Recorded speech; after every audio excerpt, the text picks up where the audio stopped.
साल गुजर ही गया। इस साल ने हमें जो सिखाया है शायद ही हम उसे भूल पाए। उत्तराखंड के परिप्रेक्ष्य की बात करें तो राजधानी गैरसैंण से लेकर डोबरा चाटी जैसी बड़ी सौगात जो है उत्तराखंड को मिली। आइए नजर डालते हैं उत्तराखंड की तमाम उपलब्धियों एवं राजनीतिक घटनाओं पर। 2020 की शुरुआत में उत्तराखंड सरकार ने गैरसैंण में बजट सत्र का आयोजन किया। 4 मार्च से शुरू हुए इस बजट सत्र से पहले किसी ने सोचा भी नहीं होगा कि उत्तराखंड को एक बड़ी सौगात मिलने वाली है। इस गैरसैंण में मुख्यमंत्री त्रिवेंद्र सिंह रावत ने सबको चौंकाते हुए गैरसैंण को ग्रीष्मकालीन राजधानी की घोषणा की और आज जिस गैरसैंण को लंबे समय से राजधानी बनाने की मांग उठती आ रही है, उसे बीजेपी सरकार ने ग्रीष्मकालीन राजधानी बनाने की एक बड़ी पहल की। भले ही इसके बाद विपक्ष ने सरकार पर निशाना जरूर साधा, लेकिन पहाड़ में राजधानी बनाने को लेकर ये पहली सरकार है जिसने बड़ा कदम उठाया। मार्च माह के आते ही साथ ही आया एक बड़ा संकट। WHO ने कोरोना को महामारी घोषित कर दिया। चीन से शुरू हुए इस संक्रमण ने पूरे विश्व की रफ्तार को रोक दिया। भारत के प्रधानमंत्री नरेंद्र मोदी ने 22 मार्च को जनता कर्फ्यू का ऐलान किया और 24 मार्च से पूरे देश को लॉकडाउन की प्रक्रिया से गुजरना पड़ा। लॉकडाउन के कारण बाहरी राज्यों में काम कर रहे प्रवासी वापस उत्तराखंड की ओर रुख करने लगे।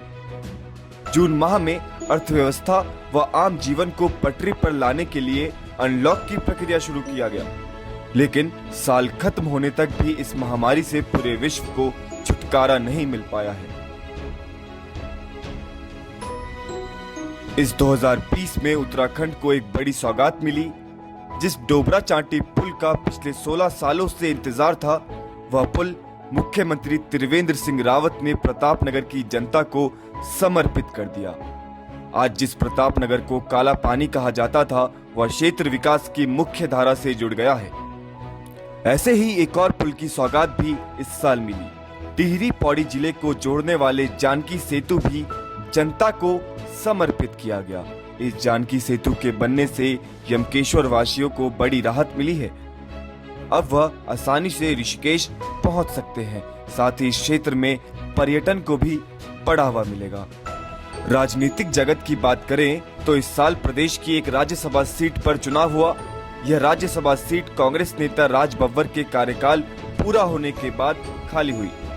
बीजेपी ने अपने वरिष्ठ नेता नरेश बंसल को इस राज्यसभा सीट के लिए उम्मीदवार तय किया और संख्या बल को देखते हुए नरेश बंसल निर्विरोध राज्यसभा पहुंच गए। इस साल बीजेपी और कांग्रेस दोनों को ही नए प्रदेश प्रभारी मिले। पहले कांग्रेस आलाकमान ने देवेंद्र यादव को यहां का प्रदेश प्रभारी नियुक्त किया, जिसके बाद देवेंद्र यादव लगातार सरकार को घेरने के लिए उत्तराखंड आते रहते हैं। वहीं बीजेपी ने भी अपने राष्ट्रीय महामंत्री दुष्यंत कुमार गौतम को उत्तराखंड का प्रभारी नियुक्त किया और सांसद रेखा वर्मा को सह प्रभारी बनाया। इनके प्रभारी बनने के बाद जब वे उत्तराखंड पहुंचे तो बीजेपी ने उनका भव्य स्वागत किया। यही नहीं, बीजेपी के राष्ट्रीय अध्यक्ष जेपी नड्डा 2022 चुनावों से पहले अपनी रणनीति तय करने और राष्ट्रीय दौरे की शुरुआत भी उन्होंने उत्तराखंड से की। जेपी नड्डा 4 दिसंबर से 7 दिसंबर तक यहां रहे और उन्होंने यहां के कार्यकर्ताओं से सीधा संवाद किया। इस साल कोरोना संक्रमण को देखते हुए उत्तराखंड में पहली बार वर्चुअल माध्यम से विधानसभा सत्र का आयोजन हुआ। 23 सितंबर को एक दिवसीय मानसून सत्र आयोजित हुआ। वहीं साल के आखिर में 21 दिसंबर से 24 दिसंबर तक विधानसभा सत्र का आयोजन हुआ, जिसमें उत्तराखंड सरकार ने 4063 करोड़ का अनुपूरक बजट भी पेश किया। इस सत्र में मुख्यमंत्री त्रिवेंद्र सिंह रावत के कोरोना पॉजिटिव होने के कारण वह वर्चुअल माध्यम से सत्र से जुड़े रहे। इस साल 2022 में होने वाले विधानसभा चुनाव को लेकर भी तैयारियां शुरू हो गई है। बीजेपी और कांग्रेस के अलावा तीसरे मोर्चे के लिए उत्तराखंड में आम आदमी पार्टी ने अपनी टाल ठोक दी है।